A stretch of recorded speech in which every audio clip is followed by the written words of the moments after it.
Going to be scouting right away, which is good. I like an early scout from Zerg. But yeah, he spawned over here at the bottom 6 o'clock position as a red guy. And while it's cross positions here, so I would not be surprised if they expanded a lot. Of course, Protoss can still do a 4 gates if he so chooses. But yeah, I'm pretty much expecting to see a 3 gate expand from Protoss at this point, because I mean that's pretty much the safest way to expand.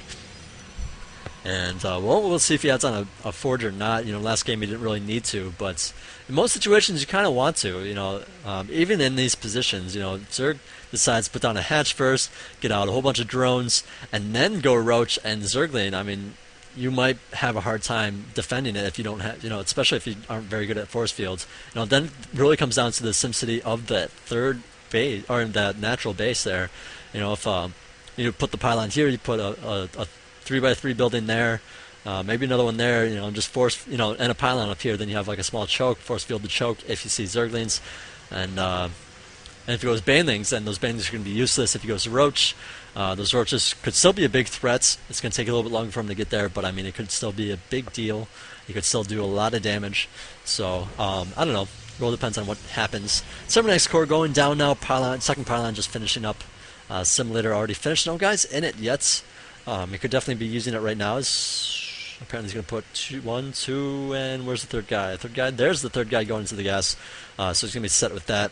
Zerg looks like he's just doing a pretty standard build here. You get this, you know, against Protoss, generally a lot of players do like to get the pool first.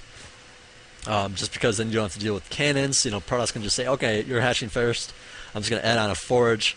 And just cannon you, and I mean you see that actually quite a bit. So I do like this play quite a bit from Zerg. Just getting up the pool, you want to get the speed up pretty fast, and then you get a couple of Zerglings out to take out that probe so he doesn't put down a pylon or any of that funny business. So it's just like the safe way to expand is Zerg. You know, guarantee that you're going to be able to get it up, and guarantee that he's not going to put down a forge or do something crazy like that. And then of course, if you scout the pylon, you can just pull off drones and kill them off. I mean, that's what I like to do. I'd like to do a 14 hatch, 16 pool. Maybe a 15 hatch, 14 pool, depending on, you know, just depends on what you want to do exactly, but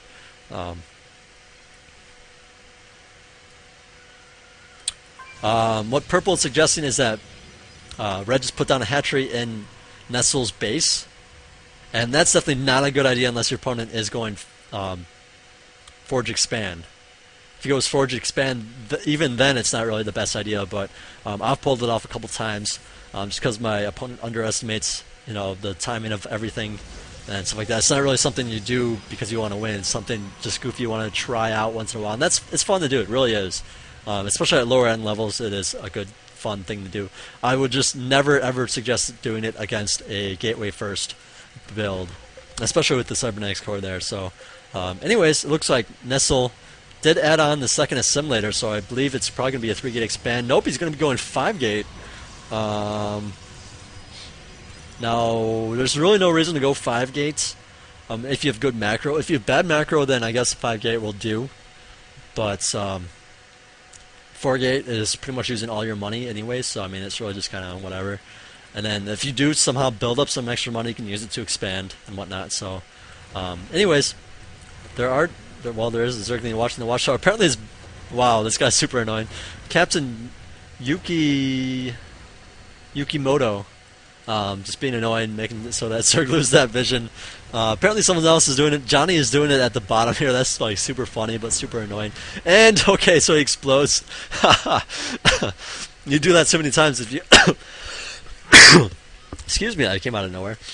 If you do it too many times, apparently you just explode. Apparently the other guy exploded as well.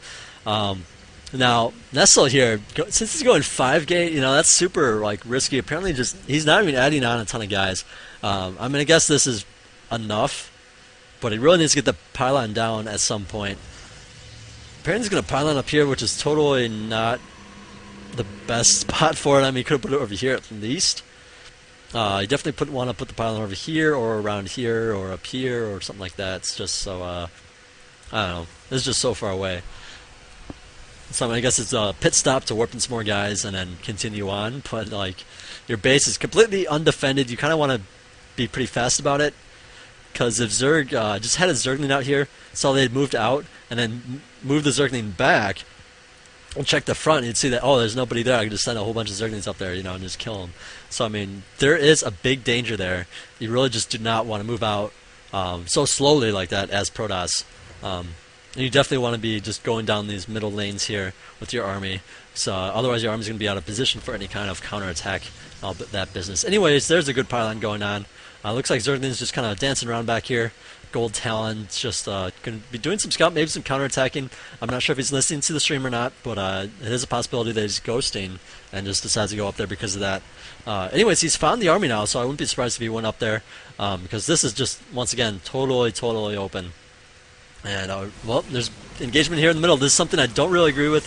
He just has so many zealots, so many sentries. It looks like just like a late 5 gates. And, well, that's actually not that bad of an idea, just because, well, looks like Talon here just a little bit behind on drones, a little bit behind on units, but even against good player, like, they might be like, okay, it's past timing a 4 gate. I checked for the 4 gate, he's not 4 gating, and he's really 5 gating. He's adding on those 2 gateways late, and so, I mean, he might just sit there and macro with drones, and then he'd show up with a giant army. He's like, okay, I'm done. And I think that might be something that's he's calling it the Kiwikaki 5 gates. I'm not sure if Kiwikaki, I'm sure, probably did it at some point. But yeah, that's just super dangerous.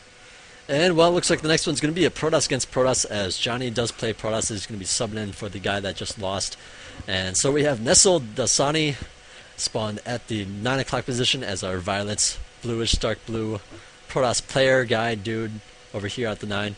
And we have Johnny at the 3 o'clock as our teal Protoss. So it is a Protoss against Protoss. Some same race action going on. And we'll see if they 4 gates or not. Just for the record, 4 gate is not like the end all be all in Protoss.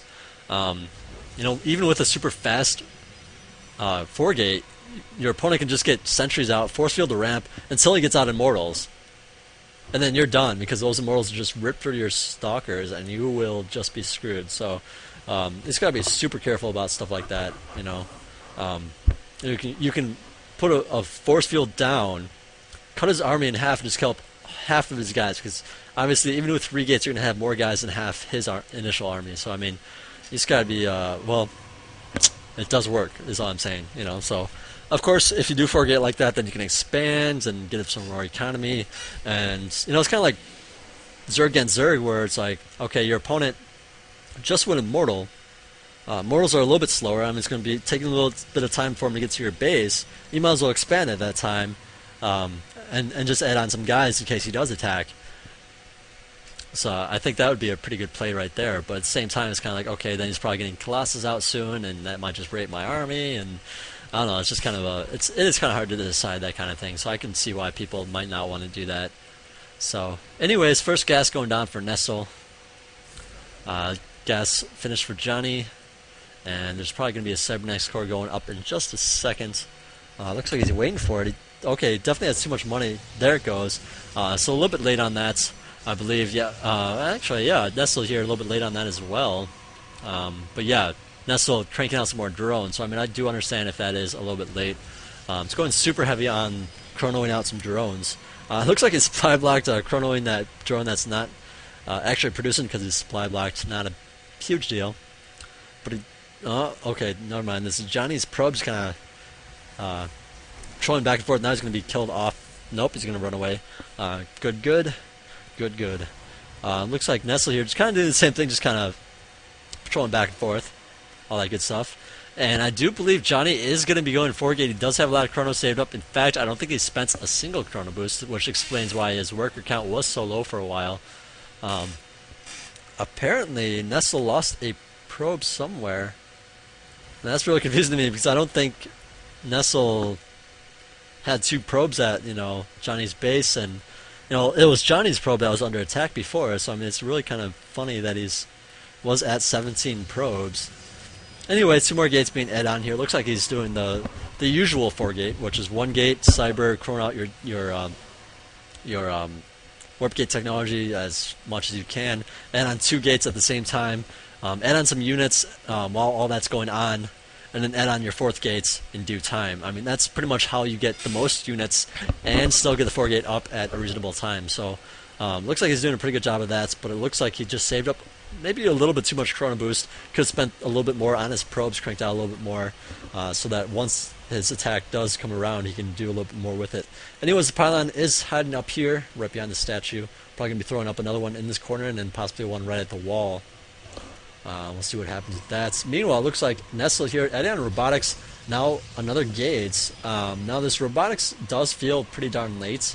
You could add this on much sooner, but it looks like he just went so heavy on the drones. I'm not sure what that's all about. I mean, it doesn't have like a ton of money. I mean, he's adding on a ton of gas. He really should be cranking out some sentries. So here's the 4 gate from Johnny showing up. And, well, gotta be super careful. There's good force field cutting the army in half. But Nestle here, he just doesn't have a lot of guys at all. You know, like there's, like, it's pretty much a very well timed 4 gate, you know. But there weren't enough sentries there. So, I mean, it's just like, okay, you're just gonna lose, and Johnny takes a win. So Johnny here probably masters, maybe high diamonds, Nestle probably diamonds, you know, like good stuff. Looks like everyone left too, and looks like no one else is playing. So I might just join the next one. Yep. Let's do it. Get some more water in me.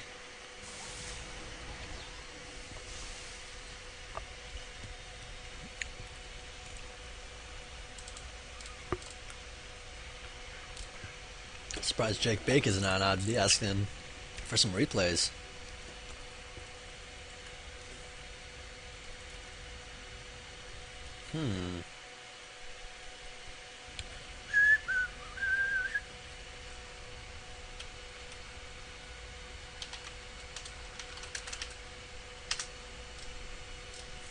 He's on my friends list. I just played him once. That was before I got into Masters. He was in Masters, I was in Diamond, and then I think I beat him. I'm not really sure even, but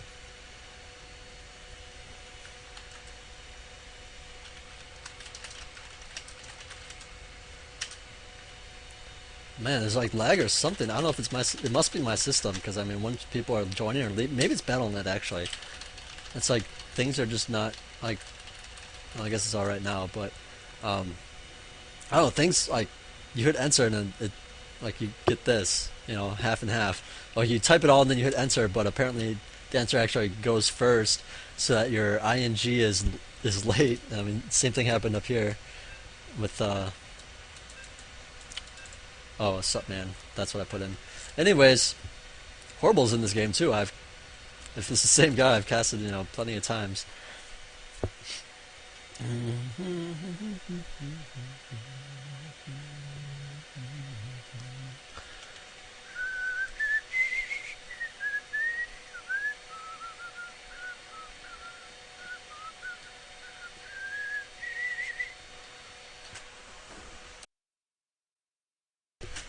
Oh, my mic sounds really loud. I'm going to check it really quick. That's at 60, alright. Maybe my volume on my headset's just really loud. Alright, so I'm not going to be playing. I'm just going to check that and uncheck it real quick. Put this up there. I put it up there, you know, people can ghost it, whatever. I'm sure people are already. But it's not like the game's for money. You know, so you get to brag about winning to a handful of people here. You know, it's like a big deal. So, anyways, let's get this show on the road. Plurples is probably AFK or something. Alright, so we have Plastic against Horrible. Now, Horrible really kind of is horrible. He kind of plays bad, but he tries, you know, that's cool. I've just cast him a lot. He probably plays Obs quite a bit. We're just going to bet on Plastic, because he has spawned at the 3 o'clock, and the 3 o'clock position is just so overpowered. But he is the Lights Pink Plastic player, also known as Protoss, at the top here. And his opponent's Mr. Horrible, spawning as Terran. I believe he plays random. I didn't really check to see. I believe it said random, not 100% sure. Don't quote me on it. But he's spawned over here at the bottom, 6 o'clock, dark green guy. playing as the humans. So we'll see these guys play